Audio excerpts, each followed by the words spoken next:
우리 한 절씩 교독하시고 마지막 18절 함께 읽습니다. 신약성경 318쪽입니다. 빌립보서 1장 12절부터 18절까지의 말씀입니다. 우리 한 절씩 교독하십니다.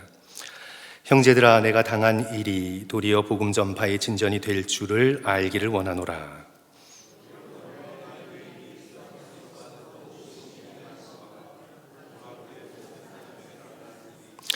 형제 중 다수가 나의 매임으로 말미암아 주 안에서 신뢰함으로 겁 없이 하나님의 말씀을 더욱 담대히 전하게 되었느니라.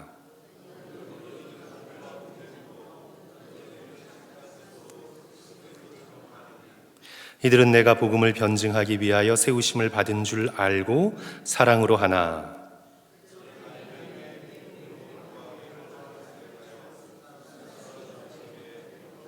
우리 같이 읽습니다. 그러면 무엇이냐? 거칠애로 하나 참으로 하나 무슨 방도로 하든지 전파되는 것은 그리스도니 이로써 나는 기뻐하고 또한 기뻐하리라. 아멘. 아멘. 우리 빌립보서 대주제는 기쁨이라고 말씀을 드렸습니다. 우리 빌립보 교인들에게 기뻐하라는 명령이 여러 번 반복되지요. 우리 2장 18절을 보시면 이와 같이 너희도 기뻐하고 나와 함께 기뻐하라 명령하고 있습니다. 또 3장 1절 보시면 끝으로 나의 형제들아 주 안에서 어떻게 해요? 우리 지금 지진 생각하시느라고 집중 안 하시죠? 주 안에서 기뻐하라, 기뻐하라 그렇게 말하고 있습니다. 그리고 또 4장 4절에서는 2번 반복됩니다. 주 안에서 항상 기뻐하라. 내가 다시 말하노니 기뻐하라. 사도 바울은 성령에 충만하여 기뻐하라고 명령하지만 이제 우리가 함께 읽은 오늘 본문의 상황을 돌아보면 인간적으로 볼 때 사도 바울은 도저히 기뻐할 수 있는 상황이 아니었습니다. 왜냐하면 고난 때문입니다. 그에게 고난이 닥쳤습니다. 사도 바울이 지금 고난 가운데 빠져 있습니다. 고난은 우리에게 다가오는 것입니다. 우리 가운데 그 누구도 고난받을 계획을 세우지 않습니다. 고난은 그냥 당하는 것입니다. 집채만한 파도처럼 고난이 다가와 우리는 그 고난의 물결에 휩쓸릴 수밖에 없는 것입니다. 고난 앞에서 우리는 수동적이 됩니다. 그래서 오늘 12절 이 말씀에서 형제들아 내가 당한 일이 사도 바울께서 일을 당했다라고 말씀하고 있는 것입니다. 사도 바울이 성도 여러분 어떤 일을 당했습니까? 사도 바울의 고난은 매임의 형태로 다가왔습니다. 헬라어의 표현으로는 사슬에 묶인 것인데요. in chains, 사슬에 묶인 것입니다. 사도 바울의 고난이 오늘 본문 속에서 매임, 나의 매임이다 이렇게 표현하고 있습니다. 성도 여러분, 우리 한번 상상해 보겠습니다. 로마 시민인 사도 바울이 사슬에 묶여 있습니다. 쇠사슬이었겠습니다. 어쩌면 녹이 슬었을지도 모르겠습니다. 여기 미국의 감옥에 사형수나 중범죄자가 주황색 옷을 입고 쇠사슬에 손목과 발목이 묶여 있지요. 사도 바울이 지금 그렇게 쇠사슬에 매여 있습니다. 완전히 자유를 박탈당한 채 곧 사형당할지도 모를 절박한 상황 속에 매여 있습니다. 그래서 이 나의 매임이라는 표현이 오늘 이 짧은 본문에서도 약 3번 정도 등장합니다. 성도 여러분, 우리 함께 찾아보겠습니다. 우리 1장 13절 우리 함께 읽을까요? 오늘 본문 말씀 1장 13절 이러므로 우리 같이 읽습니다. 시작. 이러므로 나의 매임이 그리스도 안에서 모든 시위대 안과 그 밖의 모든 사람에게 나타났으니. 나의 매임. 우리 14절 한번 보십시오. 14절 어떻게 시작합니까? 같이 읽을까요? 시작. 형제 중 다수가 나의 매임으로 말미암아 주 안에서 신뢰함으로 겁 없이 하나님의 말씀을 더욱 담대히 전하게 되었느니라. 우리 또 17절도 보시면 우리 같이 읽습니다. 시작. 그들은 나의 매임에 괴로움을 더하게 할 줄로 생각하여 순수하지 못하게 다툼으로 그리스도를 전파하느니라. 지금 사도 바울은 분명히 고난 가운데 있습니다. 우리 본문을 벗어나 있지만 23절을 보시면 사도 바울께서 내가 그 둘 사이에 끼었으니, 삶과 죽음 사이에 끼어 있습니다. 내일 살지 죽을지 모르는, 인간적으로 보면 절벽 끝에 서 있습니다. 그런데 사도 바울은 이 고난 속에서 기뻐하고, 그리고 또한 성도들을 향해 기뻐하라고 명령하고 있습니다. 기뻐하지 못할 처지 속에서도 기뻐합니다. 오늘 본문의 마지막 절인 18절 끝부분, 이로써 나는 기뻐하고 또한 기뻐하리라. 고난도 지울 수 없는 기쁨이고 쇠사슬도 묶을 수 없는 기쁨입니다. 우리는 일상에서 예수를 따르는 삶이라는 대주제로 빌립보서를 우리 함께 살펴보고 있는 중인데요. 예수님을 따르는 삶이 일상을 떠나서 세상이 놀랄 만한 대단한 업적을 이루는 그런 성취지향적인 삶이 아님을 우리는 지난 시간을 통해서 배워왔습니다. 예수님을 따르는 삶은 우리의 일상의 평범한 삶 속에서 하나님께서 어떤 일을 하시나를 주목하고, 특별히 복음이 전파되지 않은 선교 사역에 관심을 가지고 하나님께서 허락하신 물질과 기도로서 동참하며 예수 그리스도의 재림의 날에 예수 그리스도 앞에 순결하게 서기 위해 노력하며, 또한 우리의 인격이 사랑과 지식과 총명에 풍성해지도록 하나님 앞에 십자가를 붙들고 애쓰며 노력하는 것, 그런 삶을 살면 우리는 일상에서 예수님을 따라 살게 된다는 것을 우리는 함께 배웠습니다. 이제 오늘의 주제는 고난입니다. 믿음의 백성인 우리는 고난 속에서도 예수님을 따르게 되고, 오히려 역설적이지만 고난 속에서 예수 그리스도의 발자취를 더욱 선명하게 발견하게 됩니다. 초대교회사를 보시면 성도 여러분, 초대교회가 자기들의 업적으로 로마 제국을 복음화하지 않았습니다. 초대교회가 로마 제국을 향해 자랑할 수 있는 변변한 교회 건물 하나 없었습니다.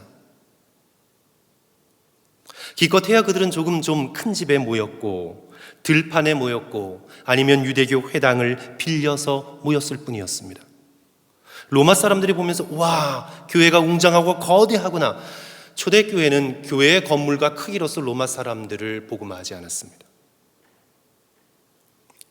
이들이 뛰어난 학식으로 로마의 철학자들을 설복시키지 않았습니다. 로마 철학자들의 눈에 십자가는 어리석고 우둔한 거였습니다. 초대교회가 오늘날처럼 잘 짜여진 프로그램으로 로마의 구도자들을 끌어들이는 것이 아닙니다. 오히려 로마의 만신전의 제의가 훨씬 더 자극적이었고 매력적이었습니다. 한 줌밖에 되지 않았던 초대교회가 거대한 로마 제국을 불과 300년 안에 복음화시킬 수 있었던 비결 중에 비결은 바로 고난이었습니다. 바로 교회는 고난이라는 무기를 가지고 로마 제국을 복음화시킵니다. 사자나 들짐승에게 곧 찢겨서 비참한 죽음을 당할 처지인데 이들은 서로를 감싸 안고 기도하며 찬송하며 담대히 죽음을 맞이합니다. 핍박을 당하면서도 기뻐합니다. 그래서 보고 있던 로마 사람들이 놀랐습니다. 무슨 이유로 이들은 환난과 핍박을 당하면서도 이토록 평안할 수 있고 이토록 기뻐할 수가 있는가?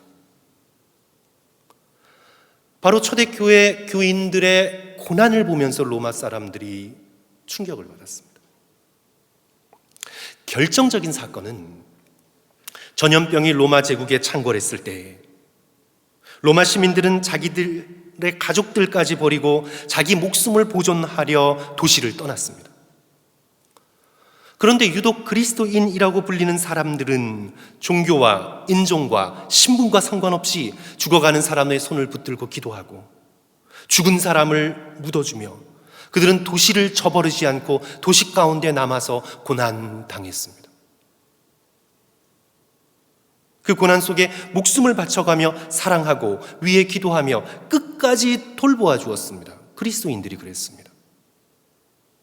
로마 사람들이 이를 보고 충격을 받은 것입니다. 저런 비참한 고난 속에서 증거된 이 놀라운 사랑과 평안의 이유가 무엇인지 자기들이 갖고 있지 못한 이 놀라운 사랑, 이 평안, 이 헌신을 보고 그들은 놀란 것입니다. 그래서 몇 차례 로마 전역에 퍼졌던 전염병을 겪으면 겪을수록 초대교회는 기하급수적으로 늘어납니다. 복음이 퍼져갑니다. 기독교를 기독교 되게 만드는 것은 바로 고난이었습니다.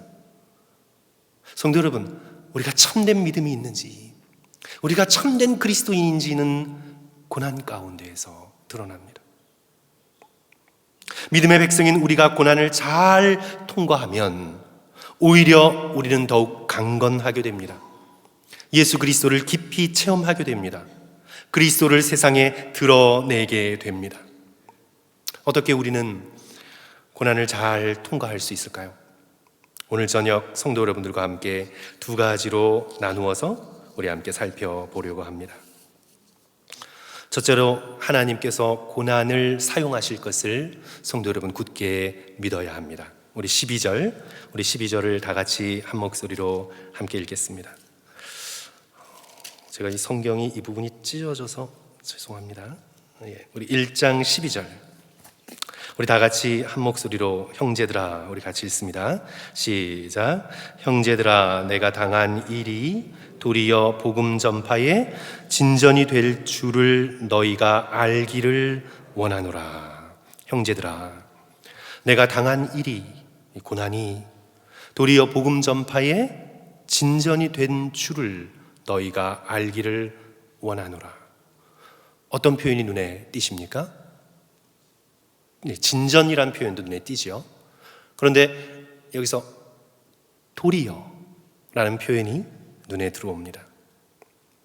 내가 고난을 당했지만 내가 고난을 당한 일이 도리어 복음 전파에 진전이 되는 줄을 너희가 알기를 원하노라.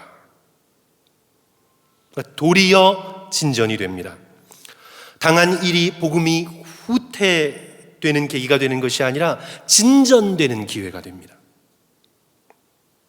성도 여러분, 우리가 신앙생활을 하면서 놀라게 되는 것은요, 하나님의 일하심은 우리의 상식을 뛰어넘습니다. 우리의 상식대로, 우리의 계획대로, 우리의 예상대로 하나님은 일하지 않으십니다. 하나님의 하시는 일은 그래서 신비스럽고 놀랍습니다. 우리가 인간적으로 볼 때 성도 여러분, 복음이 진전되려면 사도 바울이 빨리 풀려나야 하지 않습니까?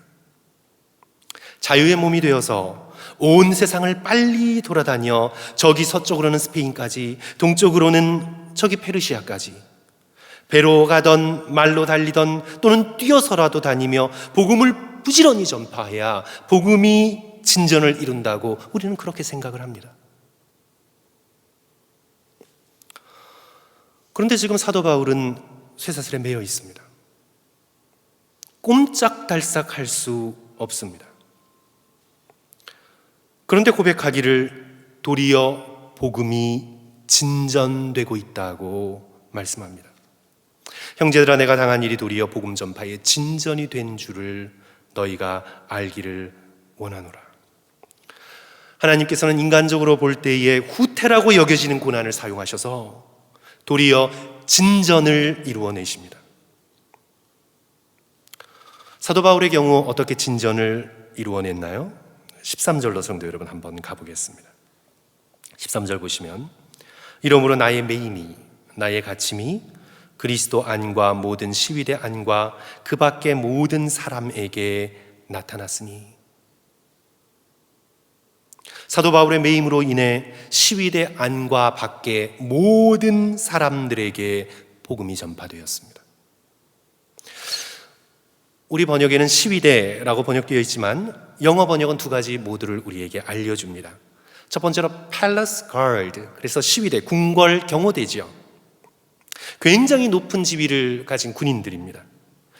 그래서 이 시위대, 궁궐 경호대라고 번역을 함과 동시에 또 다른 번역은 Palace, 그러니까 궁궐이죠. 로마의 황실이라는 뜻입니다.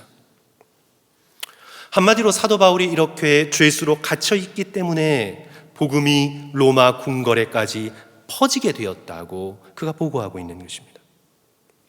도대체 이 바울이라는 죄인이 왜 잡혔나? 왜 그가 재판을 받고 있나?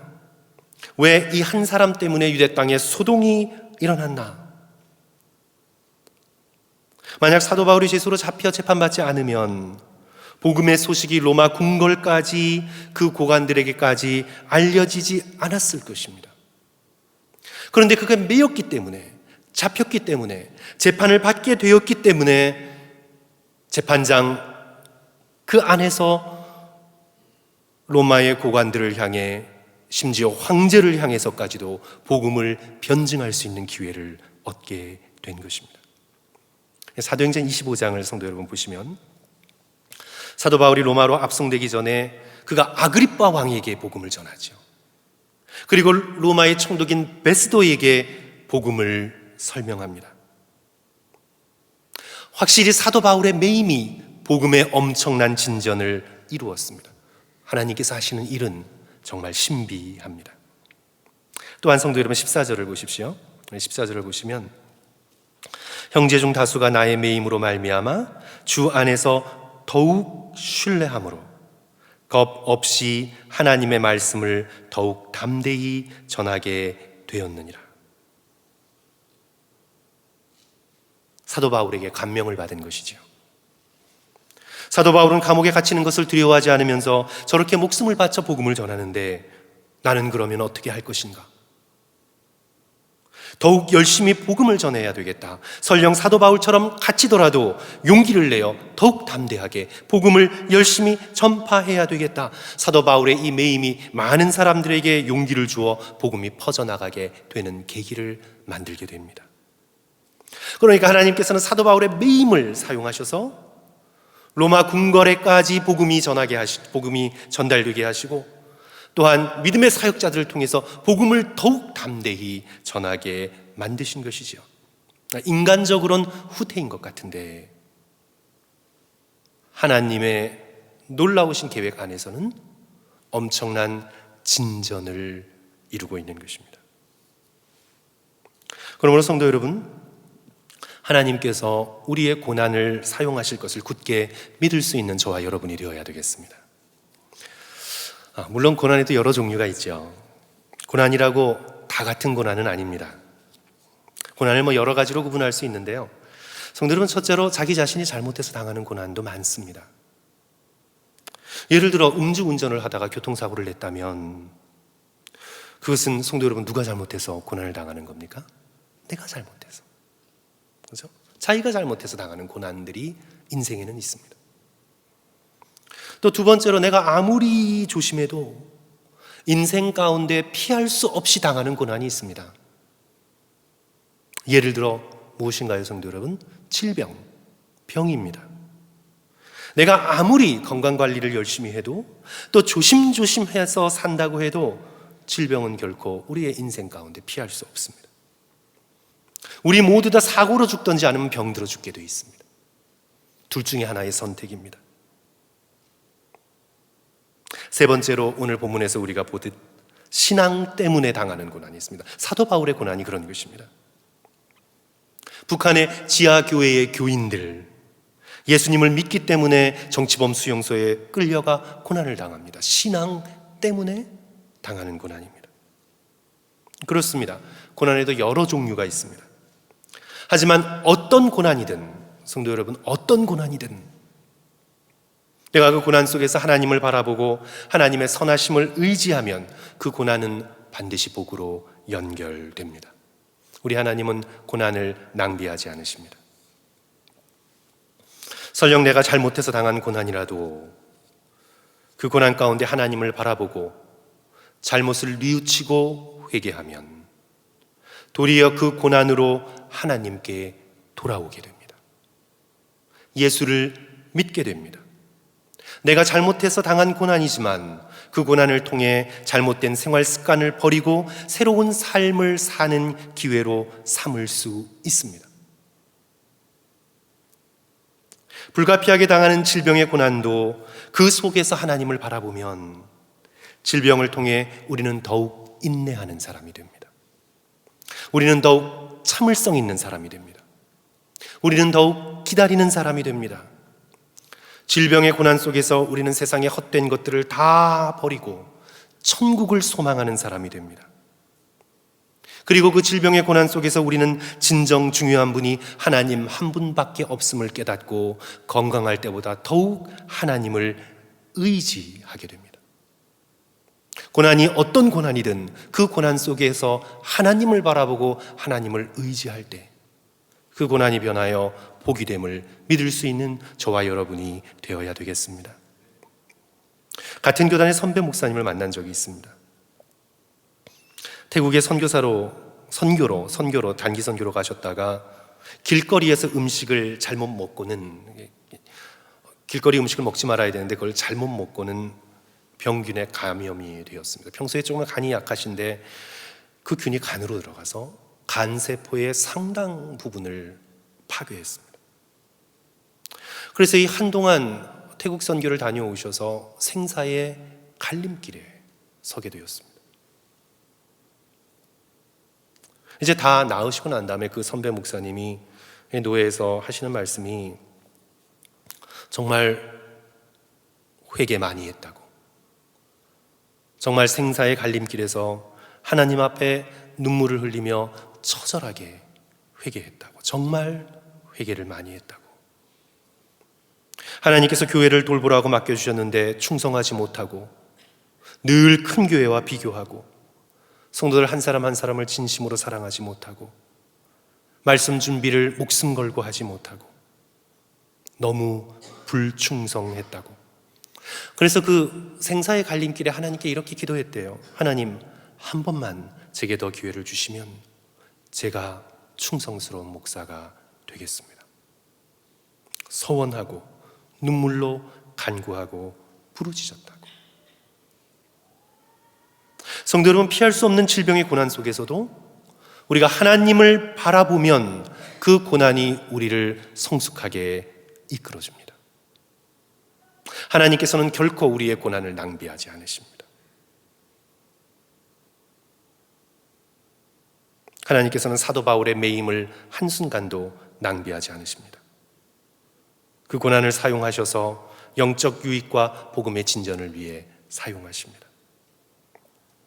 마틴 로이드 존스는 고난을 이렇게 사용하시는 하나님을 가리켜 하나님은 알케미스트, 연금술사다, 그렇게 표현을 했습니다.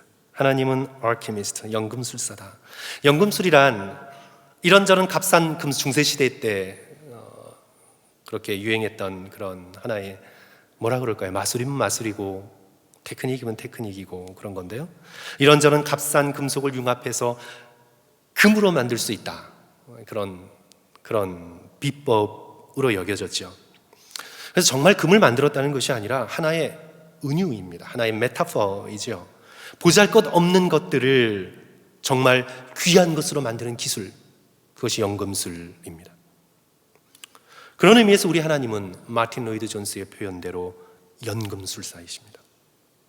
우리가 우리의 인생에서 버리고 싶은 것들, 내 인생 가운데 너무나 고통스러웠던, 생각하기도 싫은, 덮어버리고 싶고 도망가고 싶은 내 인생에 가장 어둡고 실패하고 힘들었던, 내가 그냥 다 쓰레기통에 버려버리고 싶은 그런 모든 것들을 사용하셔서, 그 모든 것들을 사용하셔서 고난과 고통과 실패의 재료들을 사용하셔서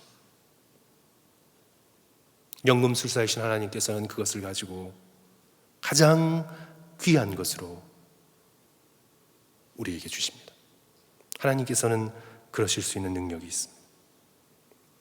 그래서 다시 한번 성도 여러분, 사도 바울의 이 고백을 들어보시기 바랍니다. 12절, 형제들아, 내가 당한 일이 도리어 복음 전파에 진전이 된 줄을 너희가 알기를 원하노라. 그래서 우리의 모든 고난을 사용하셔서 도리어 놀랍고도 복된 것으로 만드시는 하나님을 신뢰하실 수 있는 저와 성도들 되시기를 주님의 이름으로 간절히 축원합니다. 우리 둘째로요, 고난을 잘 통과하기 위해서는요, 성도 여러분, 고난 속에서 사람이 아니라 예수 그리스도께 집중해야 합니다. 우리가 고난 가운데 있다면 예수 그리스도를 바라봐야 합니다. 제 자신을 돌아봐도 그렇고, 또 가까운 사람들을 돌아봐도 그렇고, 또 우리 성도들을 돌아봐도 그렇고요. 성도 여러분, 사람은 의외로 다른 사람의 눈을 많이 의식합니다. 정말 우리가 그러는 것 같습니다. 우리가 의식적으로는 그렇게 생각지 않아도 다른 사람이 나를 어떻게 볼까? 참 이 생각을 굉장히 많이 하는 것 같습니다. 그리고 내가 사람들에게 어떻게 보일까?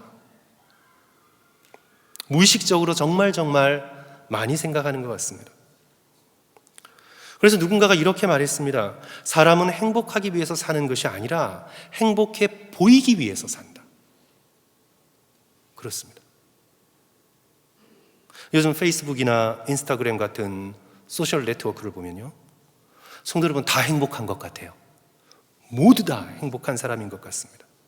다 여행 다니고 좋은 레스토랑에 다니는 것 같고 인생이 전부 다 행복한 것 같아요.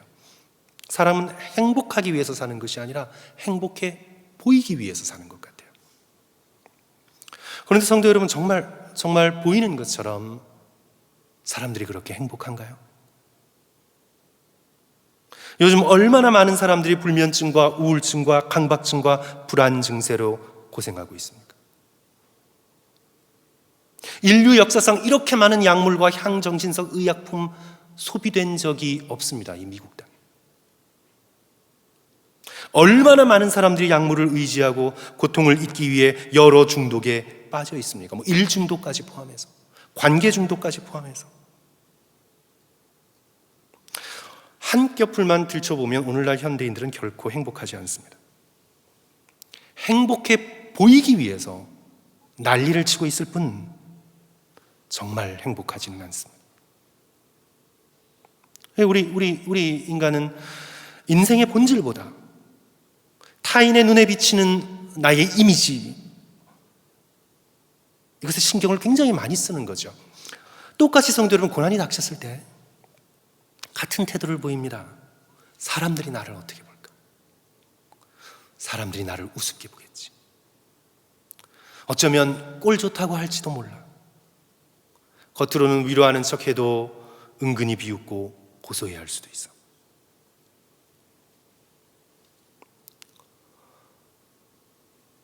그래서 성도들조차 고난을 당하면 고난 중에 숨어버립니다. 뒤로 물러섭니다. 사람들이 나를 어떻게 볼까 염려하여 더 괴로워합니다. 고난 속에서 우리는 사람을 생각합니다. 사람을 의식합니다. 그런데 성도 여러분, 어느 정도 맞을 수 있습니다. 내가 고난당할 때 진정으로 나를 걱정하고 진심으로 아파하고 진심으로 위로하고 격려해 주는 사람이 많지 않음을 우리는 알고 있습니다. 값싼 동정을 보이거나 아니면 동정하는 척 하지만 그 밑에서는 비웃을 수도 있습니다. 지금 빌립보서에 기록된 사도 바울의 상황이 그랬습니다. 사도 바울이 지금 매여 있습니다. 갇혀 있습니다. 꼼짝달싹할 수 없습니다. 어쩌면 내일 목이 달아날지도 모릅니다. 이런 고난의 상황에 물론 사도 바울을 사랑하는 여러 사람들이 그를 위해 기도하고 간구했습니다. 하지만 17절을 보시면, 성도 여러분, 우리 17절, 오늘 본 말씀 17절 우리 다시 한번 읽을까요? 우리 한 목소리로 읽겠습니다. 그들은, 시작. 그들은 나의 매임에 괴로움을 더하게 할 줄로 생각하여 순수하지 못하게 다툼으로 그리스도를 전파하느니라. 그들은 나의 매임에, 지금 사도 바울은 충분히 고난당하고 있는데 그 매임에 괴로움을 더하게 하려고 순수하지 못하게 다툼으로써 그리스도를 전파하느니라. 괴로움을 더하게 하려 합니다.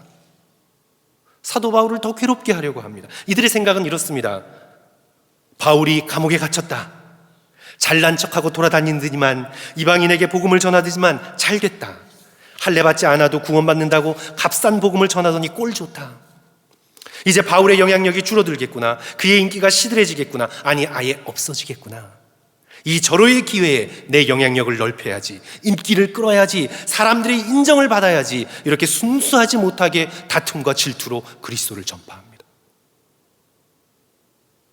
이것이 바로 15절의 어떤 이들의 생각과 행동입니다. 어떤 이들은 투기와 분쟁으로 하나. 만약 사도 바울이 자신의 이 매임 중에 고난 중에 사람만 바라보았다면 그는 당연히 낭망했을 것입니다. 기쁨을 잃어버렸을 것입니다. 깊은 자기 연민에 빠졌을 것입니다. 지금 빌립보 교인들은 감옥에 갇힌 사도 바울을 기억하고 있으나 감옥 생활이 이제 2년, 3년 길어지면 잊게 될 것입니다. 눈에 보이지 않으면 잊게 될 것입니다.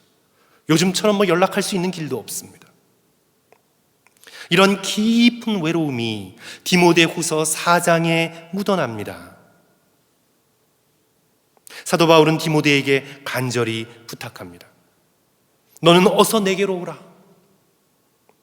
그러면서 데마는 이 세상을 사랑하여 나를 버리고 데살로니가로 갔고, 그레스게는 갈라디아로 갔고, 디도는 달마디아로 갔고, 누가만 나와 함께 있느니라. 너는 내게 속히 오라. 또 알렉산더가 많은 해를 입히고 자신을 괴롭게 한다고 호소합니다. 디모데후서 4장 14절 15절 구리 세공업자 알렉산더가 내게 해를 많이 입혔음에 주께서 그 행한 대로 그에게 갚으시리니 너도 그를 주의하라. 그가 우리 말을 심히 대적하였느니라. 그리고 또 4장 16절을 보시기 바랍니다. 디모데후서 4장 16절 내가 처음 변명할 때에 나와 함께 한 자가 하나도 없고 다 나를 버렸으나. 감옥에 갇힌 사도 바울이 만약 사람들만 바라보았다면, 만약 사람들만 주목했다면 그는 당연히 실망하고 낭망하여 자기 연민에 빠져 기쁨을 잃어버릴 수밖에 없었을 것입니다. 그런데 이 외로움이, 이 버려짐이 깊이 묻어있는 이 디모데후서 4장, 그러나 17절, 18절 사도 바울께서 뭐라고 말씀합니까? 성도 여러분, 우리 함께 찾아서 읽으면 좋겠습니다. 우리 디모데후서 4장 17절 그리고 18절.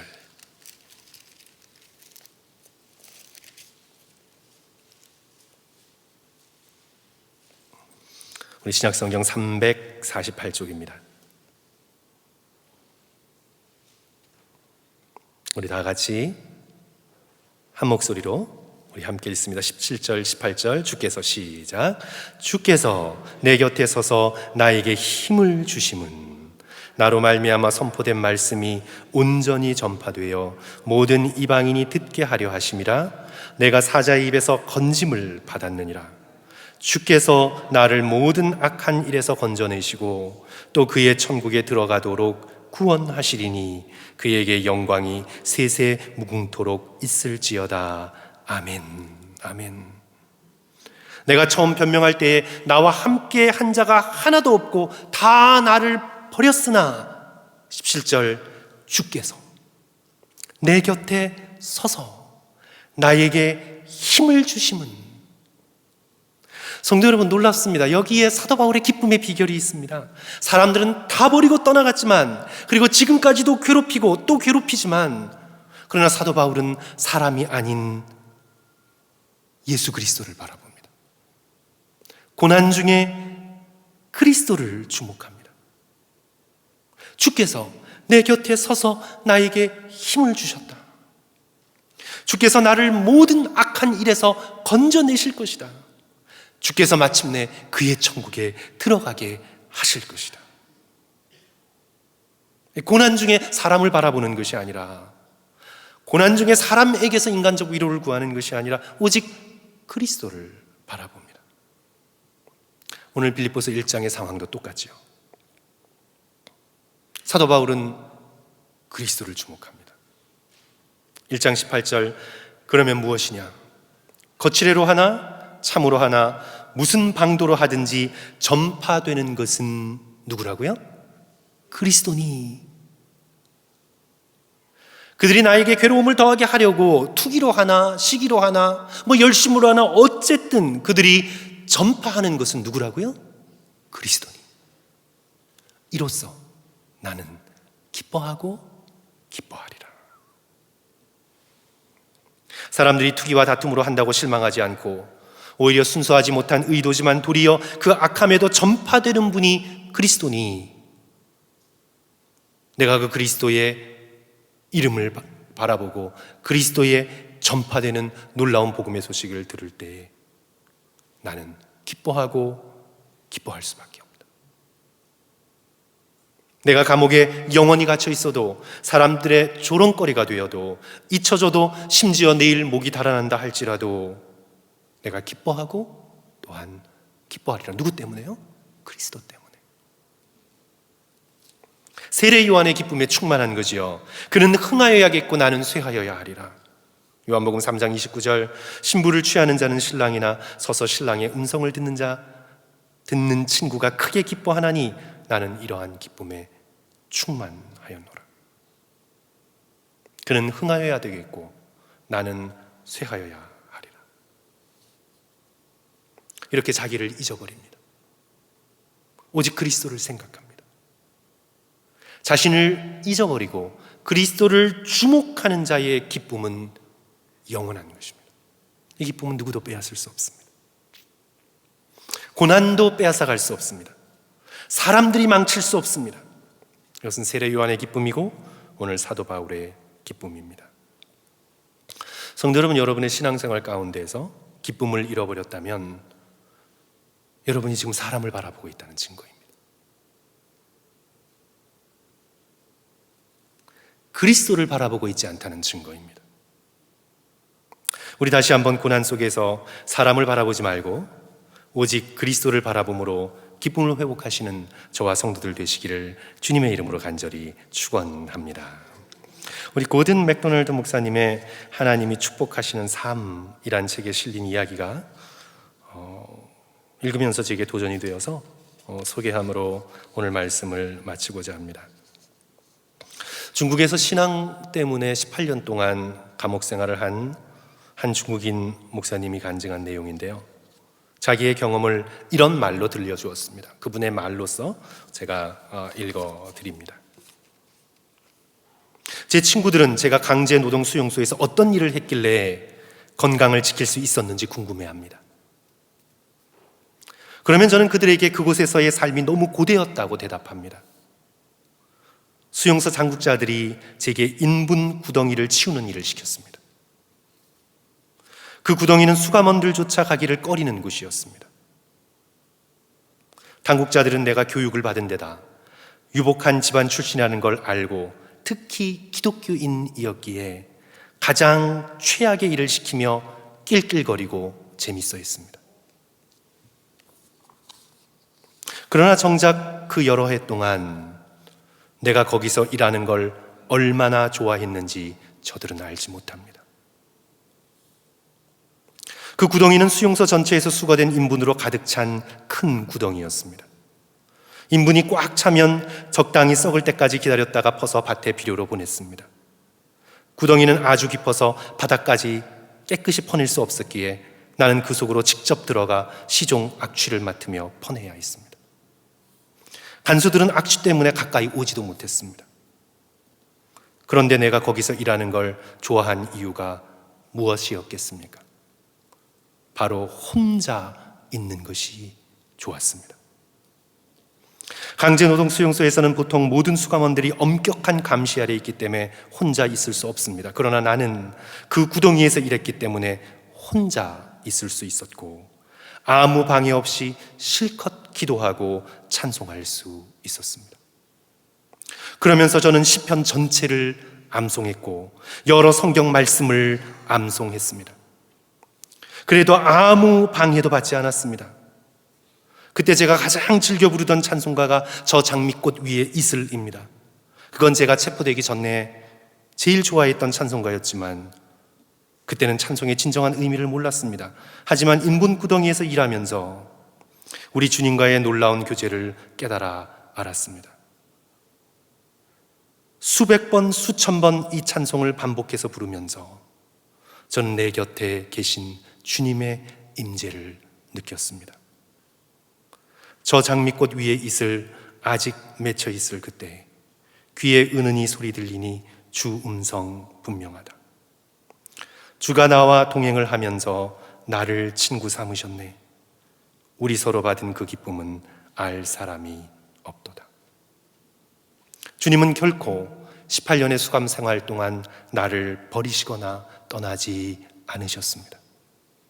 그래서 나는 이렇게 살아나게 되었고, 그리고 그 인분구덩이는 나의 은밀한 동산이 되었습니다.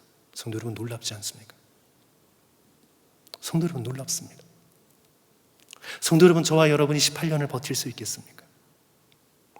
인간적으로 보자면 당연히 불평할 수밖에 없고, 이제 나는 끝났다고, 이제 나는 저주받았다고 절망해야 할 고난의 깊은 구덩이 속에서 그가 예수 그리스도의 이름을 부르고 시편 전체를 암송하고 저 장미꽃 위에 이슬을 목이 터져라 부르면서 그는 18년 동안 영혼이 더욱 강건하게 됩니다. 몸의 건강을 유지하게 됩니다. 결국 살아서 더 강해져서 수용소를 걸어 나옵니다. 사랑하는 성도 여러분, 우리 믿음의 백성에겐 고난도 어찌할 수 없는 기쁨이 있습니다. 우리는 고난 속에서 예수님의 발걸음을 더욱 또렷이 보면서 주님을 따를 수 있습니다. 사랑하는 성도 여러분, 우리가 고난을 견뎌내는 모습이 예수 그리스도를 따라 걷는 모습이 되어야 합니다. 하나님께서 고난을 사용하셔서 반드시 축복으로 바꾸실 것을 우리 모두 믿을 수 있는 저와 여러분 되시기를 주님의 이름으로 축원합니다.